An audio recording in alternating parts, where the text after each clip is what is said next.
Lo decía antes de ir hemos logrado compartir, es amigo en lo personal y ahora está aspirando a una candidatura como diputado al Congreso Nacional de la República. Se trata del joven profesional Luis Fernando Pinel, a quien me es grato poder recibirlo esta mañana para que nos cuente por qué la aspiración a diputado y también parte de su vida, para que nos cuente de dónde viene, cuál ha sido su accionar, tanto en el campo personal como profesional. Así que bienvenido y gracias por atender la invitación esta mañana, Luis Fernando. Muchas gracias, licenciado Javier Aguilera. Siempre es un gusto poder compartir con usted. Gracias por el espacio, gracias por permitirme compartir con su amable teleaudiencia y poder compartir con usted, todo un caballero de quien tengo gratos recuerdos y mucho reconocimiento y respeto y cariño, ¿verdad? Siempre agradecido por su apoyo. Claro, cuénteme, Luis Fernando, ¿usted nació en qué parte aquí en Tegucigalpa? Nací aquí en el Hospital La Escuela, un 4 de abril de 1977. Mi madre dice que nací aproximadamente a las 12 del mediodía. Tengo ya 44 años cumplidos. Soy hijo de una madre soltera, ¿verdad? En su tiempo, cuando yo nací, mi mamá trabajaba en casa, era una empleada doméstica. Por alguna razón, pues tuvo que emigrar al interno del país, a una zona cafeterera que se llama Dificultades, que queda en el departamento del Paraíso. Ahí estuvimos aproximadamente unos 3 años, ¿verdad? Viviendo. Mi mamá, recuerdo yo, que cortaba café, andaba con canastas, alando el café.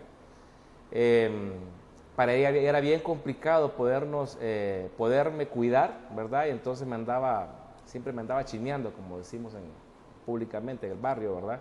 Me andaba chineando y miraba el sacrificio de mi madre. Posteriormente, pues, mi madre conoció a mi padrastro, él era un militar, le tocó migrar de Dificultades a la aldea del Ojo de Agua, 50 kilómetros de aquí. Ahí, pues, en la aldea del Ojo de Agua estudié lo que es la primaria, en la Escuela La Esperanza, estudié la secundaria en el Instituto Teniente Coronel Fran Ramírez Mateo. Posteriormente, pues, estuve 2 años en la Academia Nacional de Policía. Yo quería ser médico, no pude ser médico por la situación financiera y pues la única opción que tenía en su momento era estudiar en la ANAPO. Después tuve la oportunidad de estudiar en la Universidad José Cecilio del Valle y decidí salirme de la ANAPO para estudiar una carrera como licenciado en Administración de Empresas Industriales. Fui egresado y pues y así de ahí para acá pues algunos diplomados. He sido funcionario público, estuve en la alcaldía, empecé de una ventanilla, gracias a la oportunidad que me dio Miguel Rodrigo Pastor Mejía, a quien le guardo mucho cariño y respeto. Posteriormente, pues, dejé la alcaldía siendo gerente de recaudación y control financiero. Seguidamente, el amigo Juan Diego Zelaya me dio una oportunidad de trabajar con él en el Infop como jefe de la división administrativa y financiera. Y en los últimos 3 años y medio fungí, gracias a la confianza que depositó en mí el presidente de la República, Juan Orlando Hernández, como gerente general de la Suplidora Nacional de Productos Básicos Banasupra. Y eso, pues, más que todas a grandes rasgos, sí, la historia de mi vida. Esa infancia en medio de la pobreza, la dificultad, de una madre luchadora, ¿cómo ha calado en la vida de Luis Fernando? Mire, estamos hablando ayer con algunas personas que generalmente la clase política, nosotros los políticos tratamos de adornarnos con propuestas, con las mismas propuestas de siempre. Que cuando yo llegue a un cargo de elección popular, bien sea la alcaldía, presidencia o diputados, decimos, vamos a trabajar con los 4 ejes de las necesidades que identificamos del pueblo. Las encuestas dicen que el mayor problema del país es el desempleo, que es la salud, que es la seguridad, que es el tema de la educación. Y siempre nos basamos en eso, pero nunca ahondamos porque en algunos casos son propuestas efímeras que de repente otros se las construyen para que ellos se puedan adornar en un discurso. Sin embargo, en mi caso particular, yo puedo dar fe de que si yo hago una propuesta, por ejemplo, en el tema de salud, es porque viví en carne propia, que existen algunas deficiencias en el tema de salud, que si bien es cierto, han habido grandes esfuerzos para poderlo mejorar, todavía hay mucho por hacer, ¿verdad?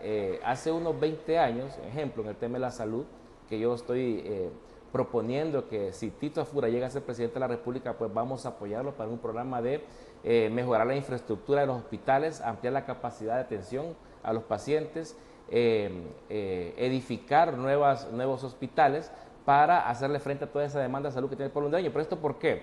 Porque hace aproximadamente unos 20 años, recuerdo yo, Mi madre tuvo una enfermedad grave, una infección en los riñones, que el dolor era insoportable. Nos tocó traerla desde el Ojo de Agua hasta aquí a Tegucigalpa, al Hospital Escuela. Llegamos a la 1 de la mañana y el nivel de tensión fue totalmente pésimo. Yo he ido varias veces y he atendido muchas veces en el Hospital Escuela, ¿verdad? Pero en ese caso a mí me caló de la impotencia de ver que mi madre no tenía ni siquiera donde sentarse, ni siquiera acostarse en una camilla, ni siquiera sentarse en una silla de ruedas o en una banca, sino que se tuvo que sentar en el suelo. Se puede imaginar usted aquel dolor tan terrible en los riñones que ella estaba padeciendo. Mi madre lloraba en el hospital, ¿verdad? Pidiendo atención, y algunos médicos y enfermeras pasaban a vista y paciencia y no les importaba. Uno entiende que hay cualquier cantidad de situaciones que ellos tienen que hacerle frente y tienen algunas prioridades, pero al final del día uno se queda con el hecho de que alguien tan cercano a uno, ¿verdad?, el primer amor de uno, pues no fue atendido de una forma digna. En ese sentido, ¿cuántas historias hay de compatriotas que han pasado tales situaciones en el tema de la salud? En el tema de la educación, por ejemplo, en mi caso particular también es parte de mi historia, porque si yo hubiese tenido mayores oportunidades, yo hubiese sido en este momento médico, no estaría participando en política quizás. Y yo creo que hubiera sido uno de los buenos, pues, porque tenía esa vocación. Yo sentía, a raíz de la experiencia que pasé, no solamente con el tema de mi madre, sino que con el tema de mis hermanos, cuando iba a pedir atención al hospital público, esa deficiencia de atención donde yo decía, me tocaba escuchar, ¿verdad? Cuando nació mi último hermano, bueno, cuando lo hiciste no decías nada, ahora que lo tenés, ¿por qué te quejas? Sí. Situaciones por el estilo. Entonces, en el tema de la educación es importante que el joven tenga bastantes oportunidades. Yo no me quejo de las oportunidades que Dios me ha dado, ¿verdad? De una u otra forma Dios me ha ido acompañando en mi ciclo de vida. ¿Por qué? Pero me ha ido identificando qué situaciones son las que efectivamente debemos de apuntar nosotros, pero de una manera, no como un discurso político que nos lo prepara otra persona y que ni siquiera lo sentimos, sino que por experiencias vividas. Okay.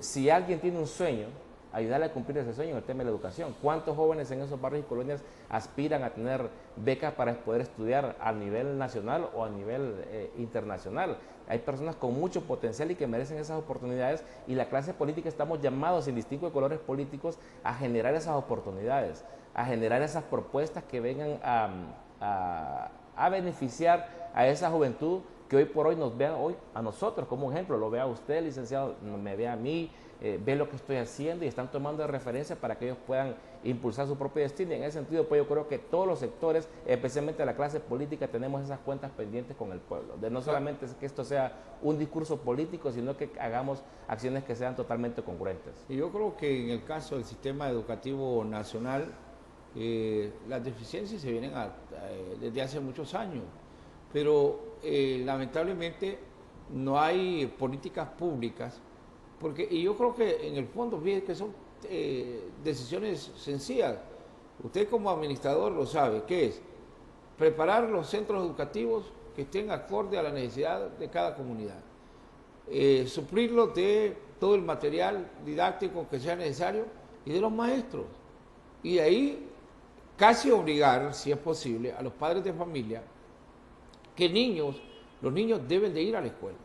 Eso no es una cuestión si el papá quiere, si el papá puede, porque hay decisiones a veces, aunque los padres puedan, pero no quieren mandar a sus hijos a la escuela, porque ellos creen que van a perder el tiempo. Entonces debe haber una decisión desde el Estado que los obliga, que tienen que ir a sus centros educativos. Mire, Lick, aquí para sacar adelante el país no hay otra forma que impulsando el tema de la educación. Aquí hablamos de empleo, pero si tenemos personas, una cantidad de personas que son egresadas de universidades, de colegios, y no tienen las competencias para poder participar o competir en este ambiente laboral, desafortunadamente no van a tener esas oportunidades, y el mercado se limita muchas veces. Aquí, por ejemplo, hay que entender, yo conozco personas que tienen muchos recursos hoy en día y que solo pasaron sexto grado, ¿verdad? En aquellos tiempos llegar a sexto grado era prácticamente como que usted fuera un licenciado hoy en día. Después se volvió el tema del diversificado, el tema del ciclo común o sacar una carrera a nivel medio, y eso se convertía en una obligatoriedad. El que era maestro era el líder en el pueblo, el que era perito mercantil trabaja en tal parte. Entonces, ya después era el tema de ser licenciado en administración de empresas. Después viene y dice hay que hablar inglés. Hoy por hoy, las competencias ya no solamente ser licenciado en administración de empresas, no solamente tener maestría. Yo he visto doctores, personas con doctorados que están buscando oportunidades en este ambiente laboral. Aquí ya necesitan aprender tecnología, necesitan aprender, poderse educar a través de otros mecanismos que les permitan actualizarse. El mundo está cambiando constantemente y nuestros jóvenes tienen que participar en ese mundo en este mundo tan competitivo. Mire, le doy una experiencia. Estando en Infop, a nosotros nos mandan a preguntar si dentro del Infop teníamos la capacidad de capacitar, o existía la capacidad de capacitar a personas en una especie de soldadura, ya que un empresario de San Pedro Sula, muy renombrado, estaba queriendo construir un edificio, un centro comercial, y necesitaba en algunas partes que alguien soldara, pero de una forma especial, Claro. ¿verdad? No tuvimos. Él no encontró en el país. ¿Qué tuvo que hacer? Traer personas del hermano vecino de El Salvador. Perdimos aproximadamente unos 20, 30 empleos. En algo tan sencillo como eso. En ese sentido, creo que es un tema de masificación. Mire, los técnicos son fríos, ¿verdad? Son fríos y desafortunadamente nosotros debemos de trabajar con personas que tengan conocimiento, que sean técnicos, pero que también tengan esa parte humana, que tengan ese conocimiento político, que conozcan el barrio, que identifiquen que existe una problemática. Claro que se puede. Desafortunadamente existe ese divorcio entre los políticos y los técnicos. ¿Y qué es lo que sucede? Viene un técnico y le dice a usted, ok, tenemos el presupuesto del General de la República, que es de tanto. Le incremento un 5% según el índice de inflación o lo que sea, ¿verdad? De 3, 5%, y eso lo distribuye en todas las entidades públicas. No puede ser así.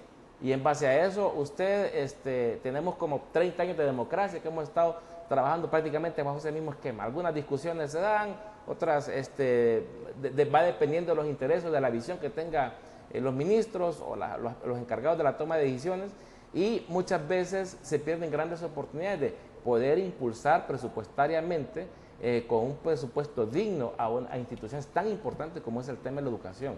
Eso debería ser una prioridad.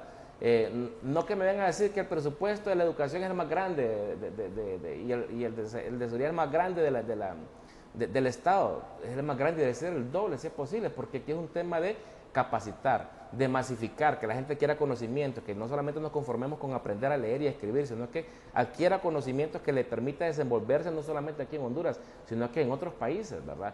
Entonces, estamos llamados a hacer ese tipo de acciones, de impulsar ese tipo de acciones, de apoyar ese tipo de acciones que Tito Fura está sumamente claro qué es lo que tiene que hacer, y nosotros queremos ser parte de eso, de apoyar ese tipo de programas. Mire, siguiendo en esa línea, aquí hay un tema pendiente también, el tema de los emprendedores. Ve usted el empresario tiene ese escepticismo de poder invertir. Aquí hay personas con muchos recursos, pero quizás en algunos momentos, debido a la situación que ellos visualizan en el país o que identifican, no tienen esa confianza, aunque se han hecho grandes esfuerzos para generar esa confianza a pesar de las calamidades a las cuales ha pasado el país, como lo que es la pandemia, las tormentas tropicales, pero siento que todavía el empresario tiene que aprender a creer más en el país.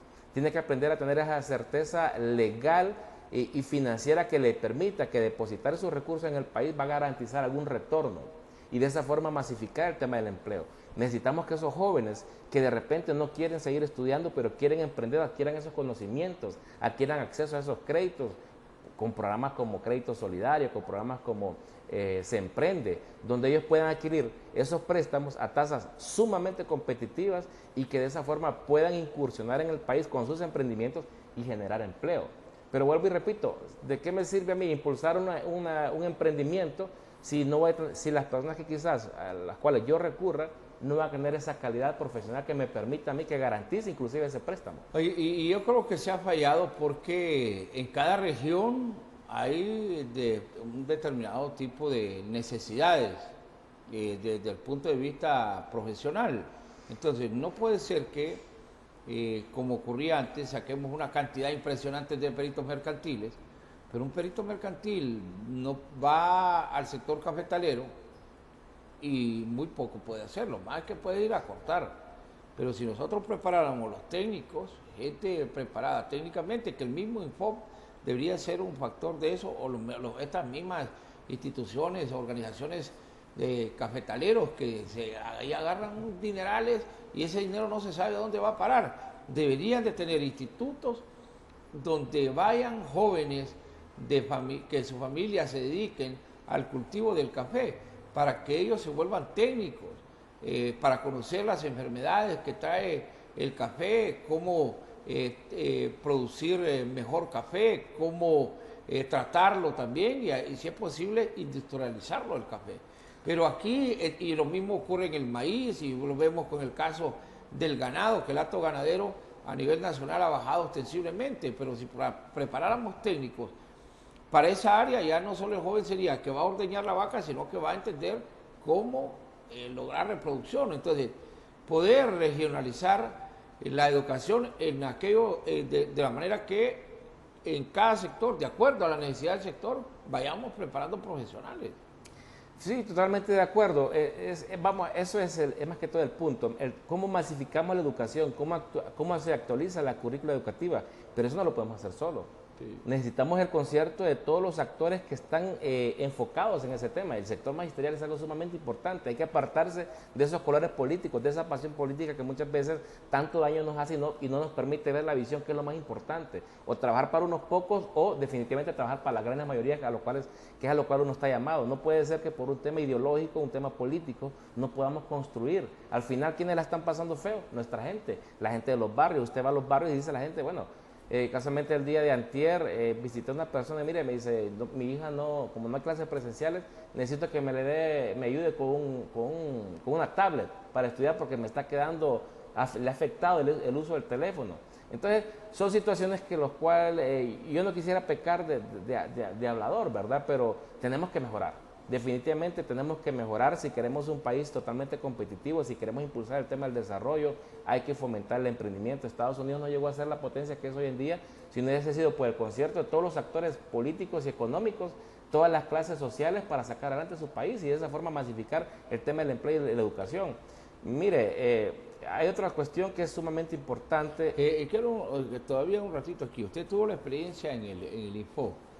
Desde el Info, ¿cuál ha sido la dificultad mayor que ha tenido esta institución para no ser una institución que haya podido calar de manera directa en no solamente la área productiva, sino que en la formación en otras áreas?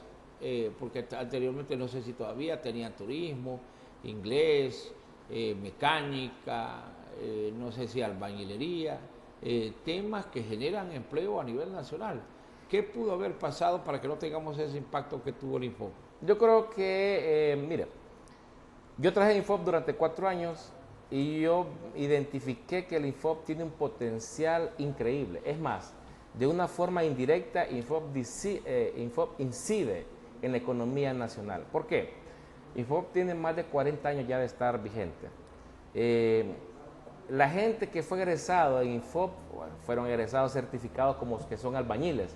Esos albañiles, estamos hablando desde hace 40 años, de una u otra forma instruyeron a los ayudantes y hoy por hoy esos son los famosos maestros de obra, sí, que trabajan de la mano con los ingenieros y son los que usted identifica que están construyendo esos edificios. Esas personas de una u otra forma, directa o indirectamente, adquirieron conocimientos del Infop, porque hubo un principio, hubo una institución que le enseñó a N cantidad de aspirantes que fueron egresados y que posteriormente incursionaron en el mercado laboral y empezaron a generar esas obras trabajando de la mano con el sector empresarial, con los ingenieros, para poder construir carreteras, edificios, casas, lo que usted estime conveniente. El tema de la mecánica igual, la misma mecánica, la misma línea.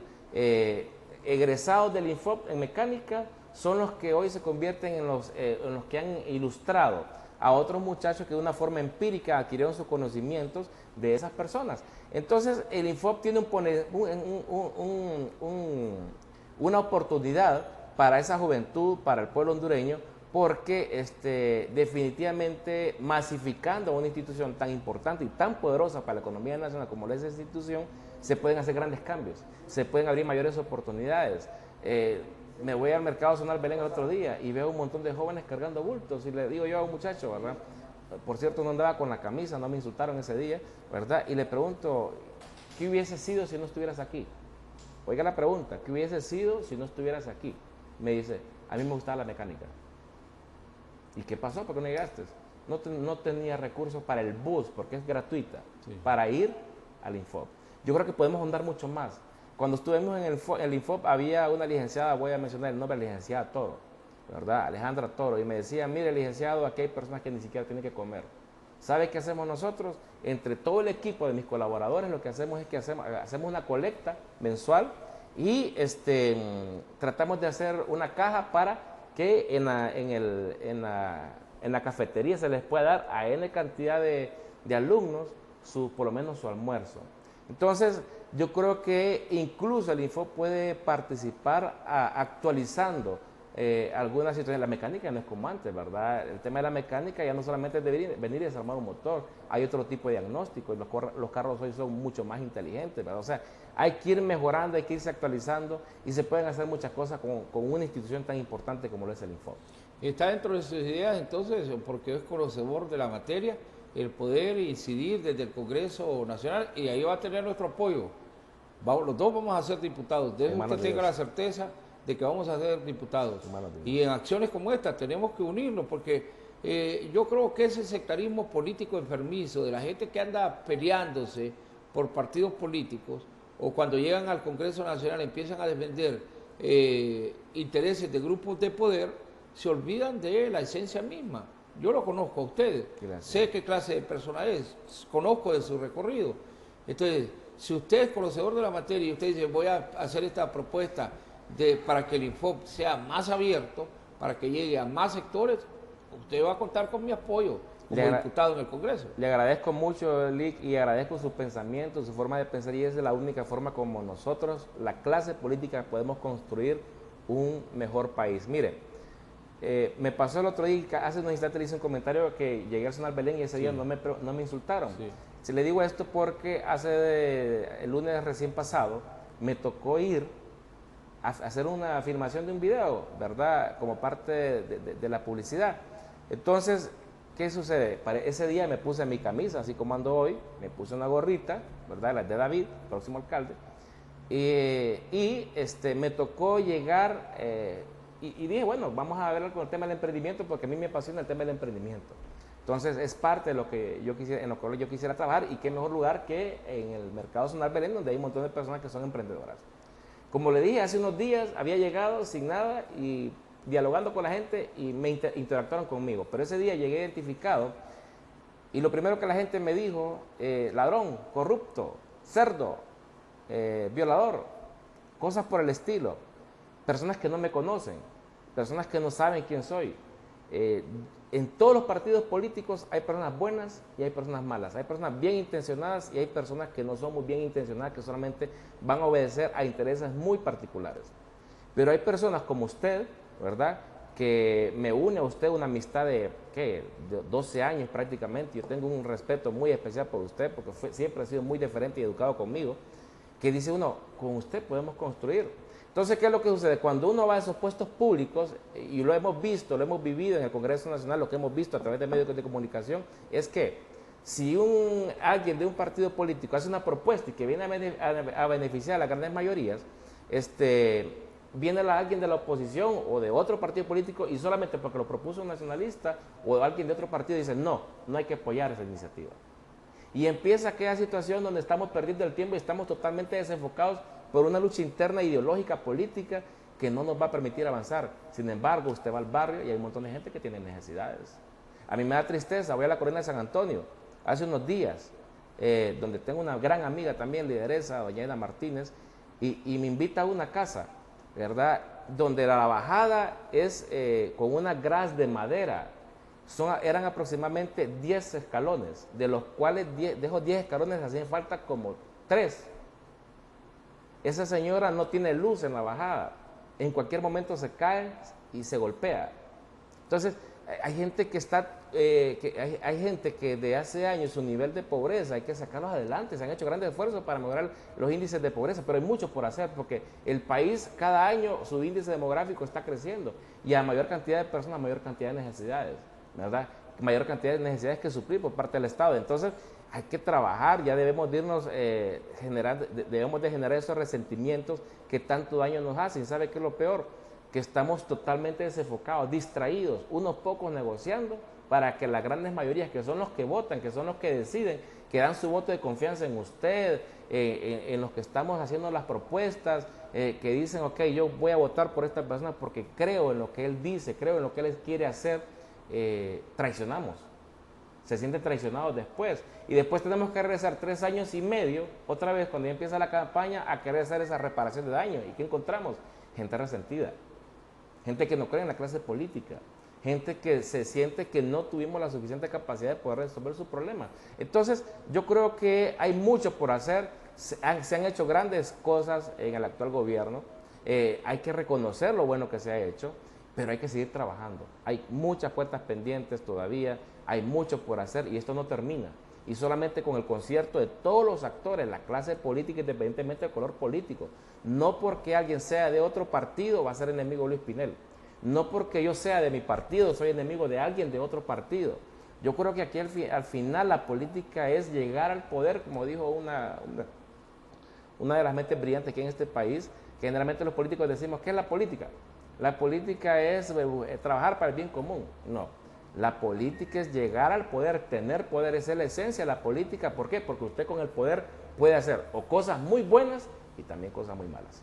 Claro, y lamentablemente hay una nueva generación de políticos que tienen que cargar con el lastre de lo incorrecto, de los políticos que hicieron cosas malas, de los políticos que no tuvieron visión hacia el pueblo, de los políticos que no se interesaron en poder crear las bases para que tengamos un país diferente.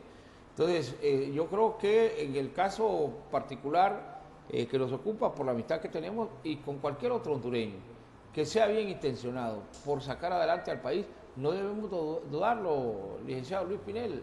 Esta Honduras es de todos y al final tenemos que vernos las caras por A o por B. Entonces, pero lo peor que puede ocurrir es que tengamos que vernos las caras porque tenemos que confrontarnos por violencia, sea por acciones políticas o porque la gente llegó a su máxima desesperación. Yo creo que el tema de la urna, yo lo he repetido por muchos años. Desde que yo ingresé a este tema de los medios de comunicación, yo he insistido, el lugar donde el hondureño se une es en la urna. Si jugamos en buena lid, si las elecciones son limpias, si en las elecciones no hay problema, entonces vamos al Congreso Nacional, todos los sectores, porque debe haber representatividad de todos los sectores. Yo no creo que diga, no, es que tienen que ir solo abogados al Congreso. Mentira, al Congreso tiene que ir el campesino, tiene que ir el obrero, tiene que ir el enfermero, tiene que ir la enfermera, el médico, el ingeniero, el arquitecto, las personas que están vinculadas a las diferentes actividades del país, porque ahí nos encontramos y entonces vamos enriqueciendo las leyes, las vamos fortaleciendo, porque el campesino va y hace propuestas, o alguien hace una propuesta que presume va a beneficiar al campesino, pero si hay un compañero diputado o diputada que es campesina, dice, no, un momento compañero, me parece que esa ley no va a beneficiar al sector campesino. Si hay alguien que hace una propuesta en favor de los obreros y hay un obrero ahí, él explica, arroja luces para poder, por eso es que el Congreso Nacional dicen que es un corte transversal de la sociedad, tiene que haber representatividad de todos los sectores, y ahí ¿para qué? Para que saquemos al país adelante. Yo lo decía ahora por la mañana, yo ir al Congreso para creer que con el dinero que me van a pagar voy a vivir bien, no, yo ya vivo bien. Yo nunca he necesitado, yo nunca he tenido hambre, porque siempre estuvo alguien que hizo el esfuerzo. Mis padres me enseñaron después a trabajar y de ahí yo agarré a trabajar. Usted me cuenta de su historia, su mamá, ir a cortar café. Usted no ha aguantado hambre porque su mamá fue una mujer que siendo madre soltera trató de sacarlo adelante. Claro. Entonces usted es una persona que tiene mayor sensibilidad a esas madres, porque usted le tocó vivir y sabe lo complicado que es que una madre salga adelante. Entonces, yo creo que el Congreso Nacional debe ser una plataforma que más que confrontaciones de índole personal, podamos ir a abordar temas que sean de interés para la población. Totalmente de acuerdo, licenciado. Mire, sinceramente es bochornoso cuando en los casos que he visto de alguien que viene a agarrar la campana y la quiebra. alguien que viene y se pone con silbidos a lo que cree que no va en contra de su línea política. Alguien que tira cohetes, alguien que blasfema, alguien que ofende a los mayores, que ofende a las damas. Yo creo que hay que ser más constructivo. Yo recuerdo que en los años 90, cuando uno empieza a interesarse por la parte de la política, ¿verdad? Empieza a escuchar noticias y uno escuchaba esos debates de esos diputados que eran debates de altura, pues, donde habían propuestas. No era que hoy por hoy, imagínese usted, ¿verdad? El mejor diputado es el que saca la mayor cantidad de leyes. Y he visto a alguien que saca 400, 500 leyes y eso, ¿cuáles son esas leyes que benefician? Pues, o sea, no es con esas hemorragias de leyes con las cuales uno va a resolver los problemas de la gente. Hay que trabajar con lo que tenemos, impulsar lo que tenemos. Pero no esos actos bochornosos que muchas veces pues lo que hacen es decir, bueno, ¿será que eso es lo que se merece el pueblo? Yo no creo, ¿verdad? Yo no creo, yo siento que nosotros, los políticos, en este momento estamos cuando alguien está desempleado, que andamos con el currículo aquí en la mano, bajo el hombro, y le andamos pidiendo trabajo. Hoy por hoy, toda la clase política andamos bajo esos currículos para que el pueblo hondureño nos dé trabajo durante 4 años. Y el gran empleador, que es el pueblo, dice, así como en el sector privado, con el sector privado le dice, bueno, ¿qué es lo que me ofrece usted? Y uno dice, no, yo le ofrezco responsabilidad, tengo conocimientos, soy puntual, soy honesto, honrado, lo que sea. Pero nosotros en este caso particular es lo mismo con el pueblo, claro, ¿verdad? Le venimos a decir, nosotros queremos trabajar por esto, denos su voto de confianza, trabajemos, quiero trabajar para usted, quiero ir al Congreso para poder trabajar y estas son mis propuestas. Y uno trata de convencer. Claro. Pero problema es que cuando el pueblo le da la oportunidad a uno, llegamos a esos puestos y traicionamos la voluntad del pueblo. A mí me parece interesante esto que usted dice y es correcto. O sea, mi eslogan es, si usted no vote por mí, porque mire, eso de ir a votar, no, es que voy a votar a lo que salga. No, yo quiero que usted me elija, que usted vaya y diga, vale la pena este señor para que esté ahí en el Congreso Nacional, voy a investigar quién es, a qué se dedica, a qué se ha dedicado durante su vida, cómo es su entorno familiar, cómo es su entorno de amistades. Usted va preguntando y se va nutriendo, entonces usted dice, por este hombre, por esta mujer, vale la pena votar. Y entonces usted elige. Pero cuando usted no pone sentido, el sentido común, que dice que es el más común de los sentidos, usted desde ahora ya debe ir haciendo su lista. Usted ya el día 28 con su papelito debe llevar por quiénes va a votar. ¿Por qué razón? El hecho de traer a Luis Pinel al programa, en primer lugar es porque es mi amigo, ¿verdad? Yo lo conozco, entonces yo, por toda la capacidad que él tiene, a mí me gustaría que él estuviera en el Congreso Nacional. Por eso lo he invitado.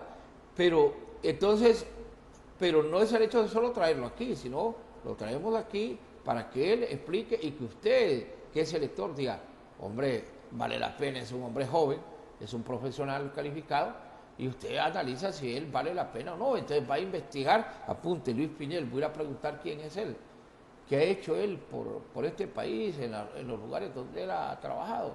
Porque estas son las cosas que el pueblo hondureño debe ir conociendo. Mire, no podemos ser tan egoístas. Nosotros somos antagónicos en el partido. Yo podría traerlo hoy aquí al programa para agarrarlo y ponerle o hacerle preguntas que de alguna manera lo pudieran incomodar o pretender ensuciar su imagen.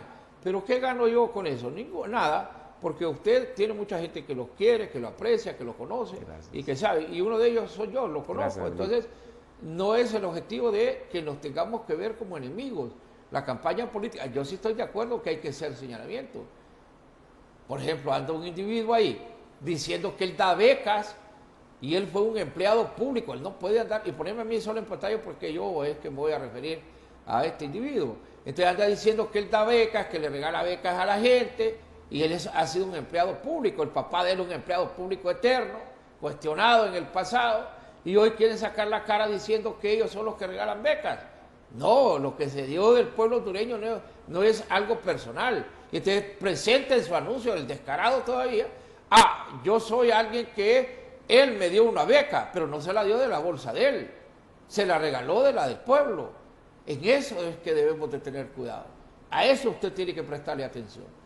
Entonces, hablamos de continuar impulsando desde el Congreso Nacional leyes que sean importantes, licenciado Luis Pinel. Mire, es importantísimo que ya nosotros como políticos, vuelvo y repito, nos pongamos de acuerdo a que las leyes que se promuevan sean leyes de común beneficio, que no sean leyes para unos pocos, que sean leyes para las grandes mayorías. Nosotros los que estamos en estos espacios es porque Dios nos ha dado una oportunidad. Dios tiene algún propósito, así como el propósito suyo no solamente es el de informar y ser una persona objetiva, sino que está participando en este ruedo porque usted quiere ser parte, ser un agente de cambio, de que en base a la experiencia que usted ha vivido, en base a lo que usted ha observado que se puede mejorar, usted venir e indagar y poder trabajar para mejorar. Eso es lo que tenemos que hacer todos. Pero venir y llegar y después traicionar al pueblo, ¿verdad? Que vota por uno y le dan esos espacios, le dan esas oportunidades, ¿verdad? Y venir y negociar para unos pocos, esa es la peor traición que nosotros podemos hacer. ¿Por qué? Porque en la Biblia dice, la voz del pueblo es la voz de Dios, y en nuestro país Dios se pronuncia cada 4 años. Y cada 4 años se manifiesta a través del voto popular. Y se decide por la X cantidad de votos, por N cantidad de votos, mínimos o máximos, y dice, este es el presidente, este es el que va a dirigir los destinos de este país. Que hay otras coyunturas, que hay observaciones de algunas personas que nunca están de acuerdo o que siempre quieren ponerse en posiciones de poder para poder negociar y decir, bueno, si no hace las cosas como yo quiero, incendia el país.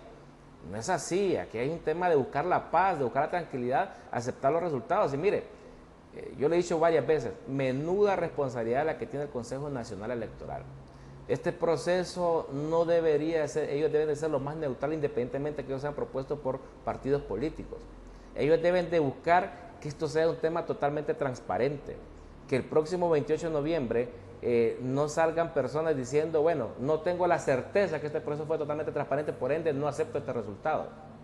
Yo en este momento en particular puedo decir que Tito Fura va a ser el próximo presidente de la República, pero eso hay que garantizarlo el 28 de noviembre. Y la única forma de garantizarlo es que las acciones que realice el Consejo Nacional Electoral sean acciones totalmente transparentes.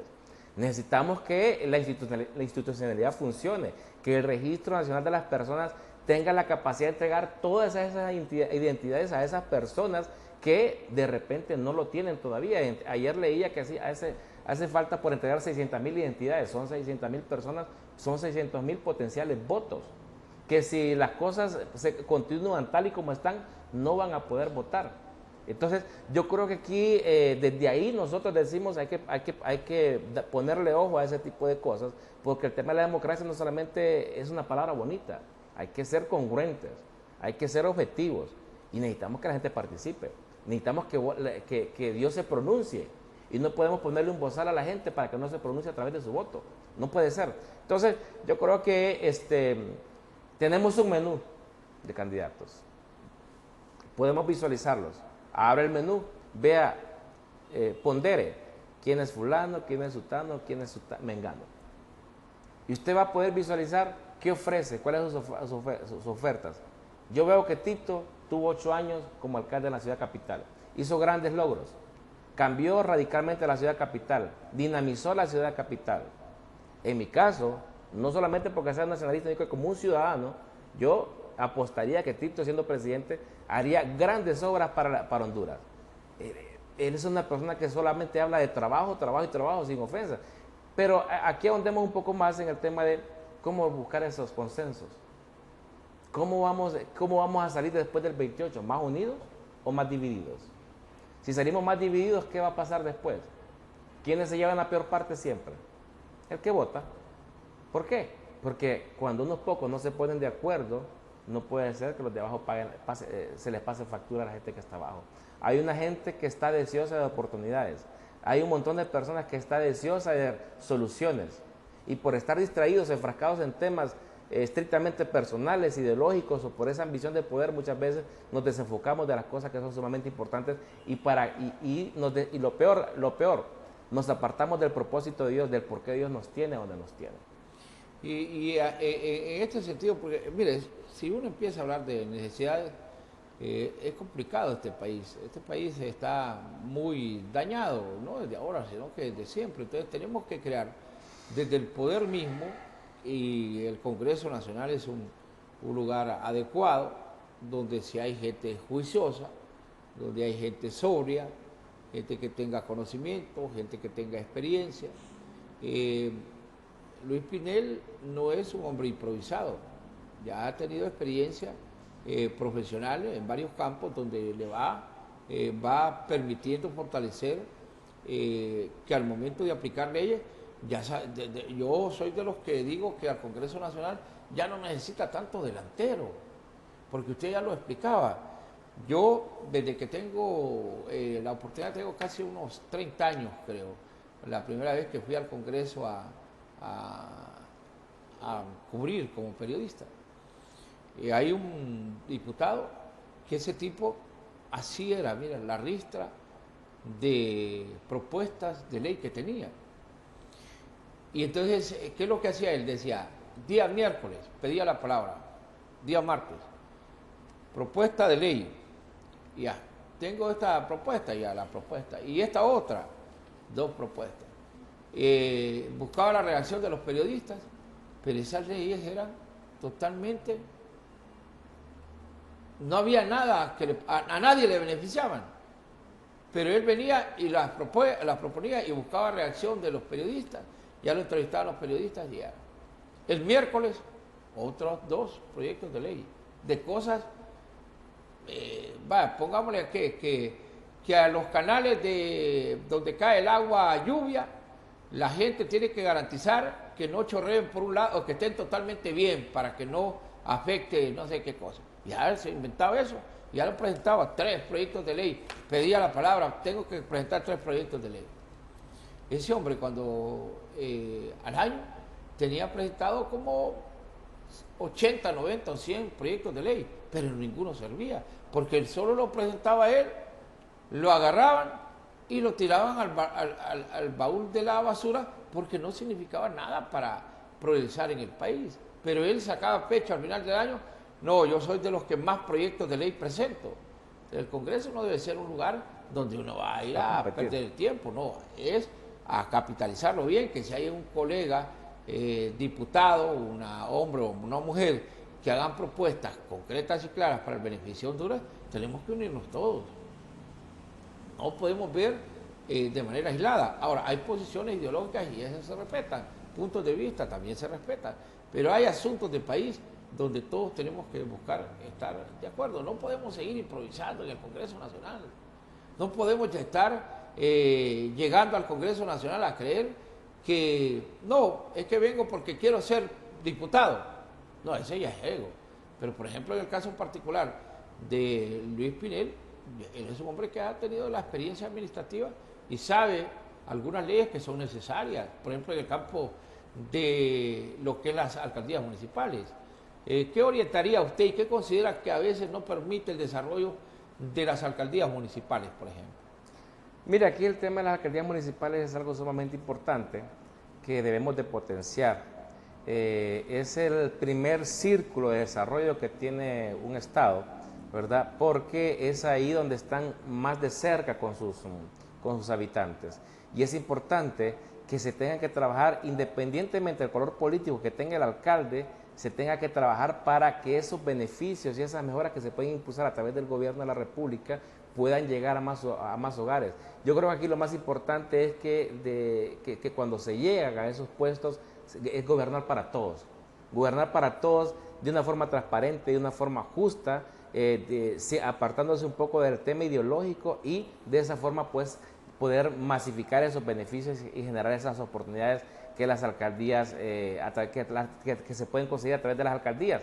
El tema de cumplir con las transferencias municipales en tiempo y forma es importante porque hay que potenciar esas alcaldías, necesitan esos recursos para poder seguir subsistiendo o seguir desarrollando. Pero mire, aquí ya yo veo este tema de la política como una especie de que todos estamos llamados a poder participar, tanto el que vota como los que estamos aspirando. Los padres de familia todos los días salimos de nuestras casas a guerrear, ¿verdad? Por conseguir el sustento, por ser buenos proveedores para nuestra familia. Hoy por hoy nosotros como políticos estamos guerreando, pero unos lo hacen por una pasión estrictamente ideológica y otros lo hacemos por algo que efectivamente consideramos que se debe de construir, que debemos de mejorar. Unos lo hacen sin conciencia porque se quedan cortos Y ojo, ¿verdad? No es que hay personas muy intelectuales, pero la ideología puede más, ¿verdad? Puede más que los conocimientos que ellos tienen. Entonces, y se cierran, no son de mentalidad abierta. Entonces, y habemos muchos también que estamos participando en esta guerra, ¿verdad? Por así decirlo, en el buen sentido de la palabra, donde queremos participar porque lo que se nos viene no es una guerra entre usted y yo, entre los otros amigos con otras ideologías y su servidor o mi partido, sino que es una guerra contra el subdesarrollo, contra la falta de conocimiento de nuestra gente, contra la falta de oportunidades para la juventud, contra a esas faltas de programas que nos permitan poder dignificar a ese adulto mayor olvidado, contra esas situaciones donde muchas veces el tema de las madres solteras, que prácticamente se ha convertido en un tema de moda, ¿verdad? De todo el mundo, después las madres solteras, pero no sienten nada, muchos ni siquiera lo han vivido, solo lo utilizan ahí, después se les olvida, ¿verdad? Entonces estamos en contra de ese tipo de situaciones donde necesitamos la clase política ser más pragmático, más congruente. Entonces, todos estamos participando en esto. ¿Pero por qué le digo que es una guerra? Porque al final, ¿a qué nos estamos enfrentando?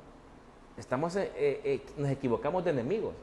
Nuestro enemigo principal es el subdesarrollo, el desempleo, la situación económica de nuestra gente, la falta de educación, la falta de salud. Esos son nuestros enemigos principales. Y para hacerle frente a esos enemigos debemos de guerrear todos en contra de ese tipo de situaciones o flagelos que tanto daño nos hacen, que nos mantienen sumidos en la desesperanza, que nos tienen sumidos en temas donde cuando la gente tiene desesperanza, toma las peores decisiones. ¿Por qué? Mi papá dice algo bien importante: yo puedo tener una casa que cueste 5 millones de lempiras, pero tengo un problema, no es lo mismo vender con necesidad que sin necesidad. Cuando yo tengo necesidad, tomo las peores decisiones.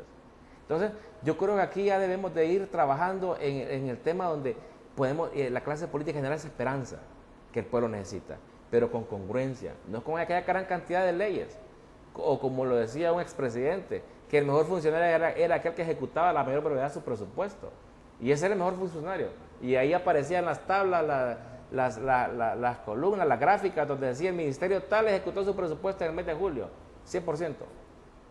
Y fue eficiente en la ejecución de ese presupuesto. Me explico, llegó a la gran mayoría, se logró el objetivo. No estamos hablando del gobierno actual, estamos hablando de un gobierno donde participó otro partido político. Y esos eran los grandes logros, la ejecución del presupuesto. Entonces yo creo que debemos de hacerle frente, todos estamos llamados a guerrear. ¿Pero por qué le digo guerrear? Hice la comparación de que todos salimos en la mañana para ver de qué forma alimentamos a nuestras familias. Pero hay algo mucho más importante, ese es el día a día. Lo que nosotros estamos construyendo en este momento es el legado, generando ese ciclo, ese sistema, el legado que le vamos a dar a nuestras generaciones. Usted tiene hijos, yo tengo hijos, tengo un hijo de 13 años, tengo una niña de 9 años. Y mi pregunta es, ¿de qué forma Luis Pinel está construyendo para sus hijos? ¿Es suficiente que Luis Pinel le dé solamente a sus hijos, le dé la educación? Procura darle una buena educación a sus hijos. ¿Es suficiente que Luis Pinel le dé los 3 tiempos de comida a sus hijos? ¿Es suficiente que se paguen los servicios públicos, que les dé techo? ¿Será suficiente eso? No, no es suficiente. Hay que cimentar las bases para que estos niños, cuando incursionen en esta sociedad, cuando les toque a ellos guerrear, tengan mejores oportunidades. Y ese es, lo que pasa es que creo que el accionar público de un ciudadano debe ser pensando. Uno regularmente dice, no, es que hay que ir a beneficiar a la mayoría.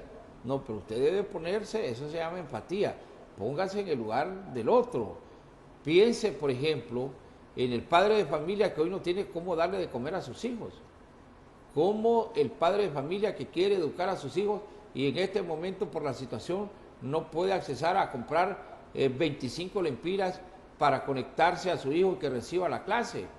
Del padre de familia que como usted muy bien lo señala, se levanta a las 4 o 5 de la mañana y a veces no es sin esperanza de que no va a encontrar nada, pero es casi huyendo de su casa, esperando que sus hijos no se levanten y escuchar que están pidiendo que les den de comer y que no tienen que comer. Entonces, el político tiene que ir a ese otro lado y no pensar solo en el beneficio personal, sino que buscar de qué manera contribuimos, porque lo que no hagamos hoy por los demás, mañana nos lo van a reclamar nuestros hijos, porque ahí va a ir a pegar. Cuando un joven se convierte en delincuente en un barrio, ese joven no solamente no va a afectar al barrio de él, no, va a ir a buscar el barrio de la gente que presumiblemente está mejor que él. Entonces debemos de evitar, y yo creo que la clase política, una nueva generación, necesitamos una nueva generación de políticos que tengamos la capacidad de entender que este país es de todos, pero no para saquearlo, sino un país para enderezarlo y tratar de sacarlo adelante. Lic, mire, estoy totalmente de acuerdo con usted. Yo quisiera que usted me permitiera manifestar dos historias de vida que yo las visualicé. No las viví a título personal, pero sí las miré y me marcaron considerablemente en este tema de la política. Cuando yo trabajé en la alcaldía municipal del Distrito Central, todos los días en la mañana yo estaba en una ventanilla y pasaba por el Parque Central, caminaba y me llegaba al edificio ejecutivo que está ahí frente al Hospital Viera.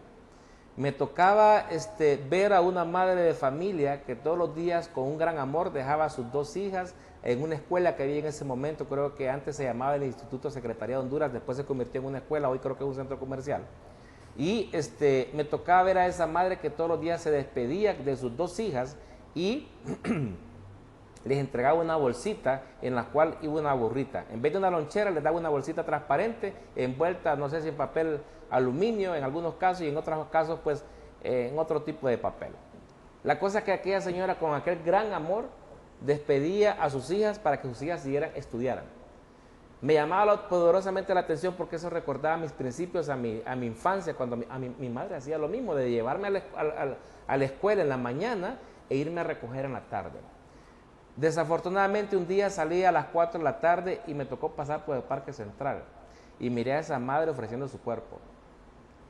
Eso son cosas tristes. ¿Por qué alguien con tanto amor, que va en la mañana a dejar a sus hijos tiene que hacer para poder subsistir y poderle darle la burrita, como decimos popularmente, a sus hijas para poderlo llevar al día siguiente a la escuela, darle vestimenta y darle todo?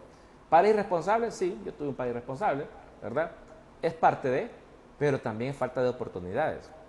Estando en política también conocí un buen amigo. Un buen amigo estaba trabajando en una compañía, en un almacén de una compañía de refrescos muy famosa, ¿verdad? Un día perdió su trabajo por recorte de personal. Lo conocí en política. Tenía su familia muy bien cimentada, ¿verdad?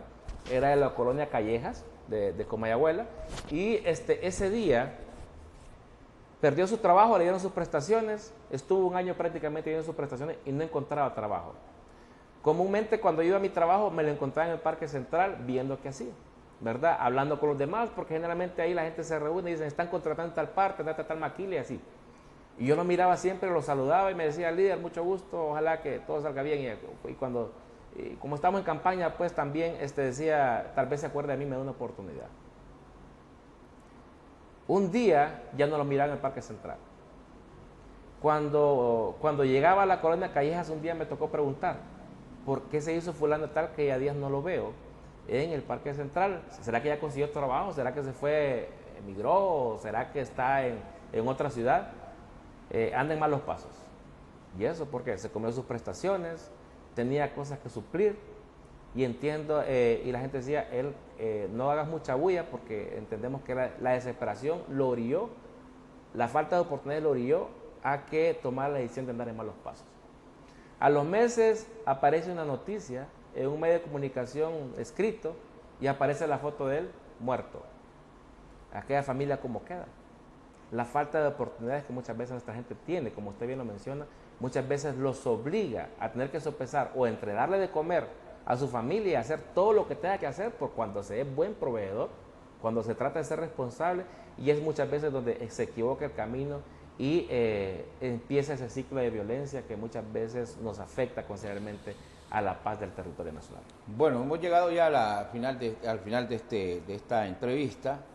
Quiero desearle el mejor de los éxitos y como lo presenté también, lo digo en la despedida. Hoy he invitado a mi amigo. Yo lo conozco, es mi amigo, sé de dónde viene, sé cuál ha sido su actuar cuando ha sido funcionario y me agrada saber que se animó a participar en política. La gente que tiene capacidad, la gente que es buena, la gente que quiere transformar este país, está bueno que participe en política. La decisión queda en el electorado. Usted va en la casilla número 280 del Partido Nacional. Correcto. Ahí está el licenciado Luis Fernando Pinel, y entonces los traemos aquí a los invitados para que ustedes los conozcan. Y la decisión, le reitero, es suya, si al final considera que con lo que ha escuchado hoy de Fernando Pinel, merece él que usted le apoye. Yo le digo, conociéndolo, que es una persona correcta y que bien vale la pena que vaya al Congreso Nacional. De mi parte es todo, los invito para que continúen con la programación de Canal 36 y no olviden que estoy en la casilla número 52 del Partido Nueva Ruta de Honduras. Ahí estamos listos, seguros, porque mire, cuando uno se mete a algo y va dudando, usted anda mal, pero los hombres que somos de fe, los que creemos en Dios, nos da la seguridad y la certeza de que nuestro accionar en la vida nos permite poder decir con libertad, pedir que la gente nos elija, porque cuando vamos al Congreso Nacional no vamos a ir a pasear, no vamos a tratar de ir a resolver problemas económicos personales. Yo, gracias a Dios, tengo un trabajo estable, he vivido este trabajo por más de 40 años. Ir al Congreso Nacional económicamente no podría ser menos de lo que yo gano aquí, pero no puedo permitir que gente haga cosas en el Congreso Nacional y que yo me esté desgaleando todos los días desde esta tribuna y que no ocurra nada. Pero si estoy en el Congreso Nacional, yo voy de defensa o de portero, no más acciones que vayan en contra del pueblo. Y si toman la decisión, yo estoy en contra y me parece que es injusto, desde ahí también lo voy a decir, como lo digo todos los días, desde hace 40 años, a través de los medios de comunicación que me han prestado o me han dado esta oportunidad. A todos ustedes, gracias. Que Dios les bendiga. Continúen con la programación.